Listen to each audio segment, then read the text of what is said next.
Pre diabetes এই টার্মটার সঙ্গে হয়তো আপনারা অনেকেই পরিচিত বা অনেকেই হয়তো পরিচিত নন। মানে প্রি ডায়াবেটিস ব্যাপারটা হলো ঠিক ডায়াবেটিস শুরুর আগের একটা স্টেজ, যখন ফাস্টিং সুগারটা আমাদের একটু বেড়ে আছে, ১০০-র উপরে রয়েছে। এই দুপুরের দিকে একটু ক্লান্তি লাগছে, খুব একটু বেশি খাওয়া-দাওয়া করলেই সুগার বেড়ে ২৫০-২৫০ হয়ে যাচ্ছে। কিন্তু রেগুলার ডায়াবেটিসের যা ডেফিনিশন তা হয়নি।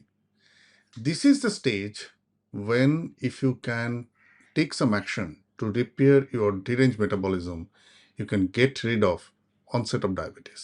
এই স্টেজ থেকে কিন্তু ডায়াবেটিসকে কমপ্লিটলি প্রতিরোধ করা সম্ভব।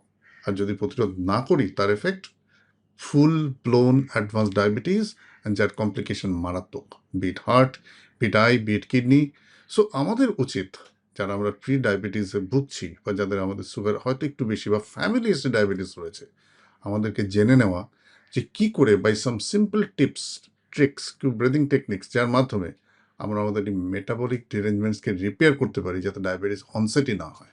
So we call it reversal of diabetic onset. তো এটা কিন্তু পসিবল। আসুন আমরা শিখে নিই যে কি করে এই প্রি ডায়াবেটিস স্টেজ থেকে ডায়াবেটিসকে সম্পূর্ণ রকমভাবে প্রতিরোধ করা সম্ভব। এবং এই ২৯শে মার্চ কামিং সানডে ঠিক ১১টা থেকে আমরা এরকমই একটা মেটাবলিক রিপেয়ার ওয়েবিনারের অ্যারেঞ্জমেন্ট করেছি, যেখানে আমি শেখাবো যে by some techniques, by some practices, by some nutritional tips, how you can revert your pre-diabetic condition so that diabetic never sets in your life and you can live a very long healthy life. So get tuned. দেখা হচ্ছে ২৯শে March বেলা ১১টার সময়। But don't forget to register yourself.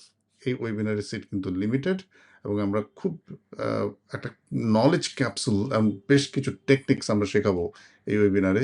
সুতরাং do not forget to join in this webinar.